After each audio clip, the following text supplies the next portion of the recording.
Episode 18. The Sabbath was replaced by the Lord's Supper. Another false teaching is that the Lord's Supper replaced the Sabbath as the Christian memorial. But the Bible gives no such instruction. The Lord's Supper was instituted by Jesus as a remembrance of his sacrifice. Luke 22:19 says, "This do in remembrance of me." It is a beautiful ceremony, but it was never meant to take the place of the Sabbath. The Sabbath points back to creation, Genesis 2:2-3, and to redemption, Deuteronomy 5:15. The Lord's Supper points to Calvary. They are both important but serve different purposes. Nowhere in the Bible does it say the Sabbath was replaced.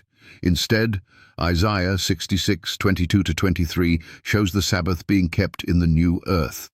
Revelation 14:12 describes the saints as those who keep the commandments of God and the faith of Jesus. The Lord's Supper is a sacred ordinance, but it is not a weekly holy day.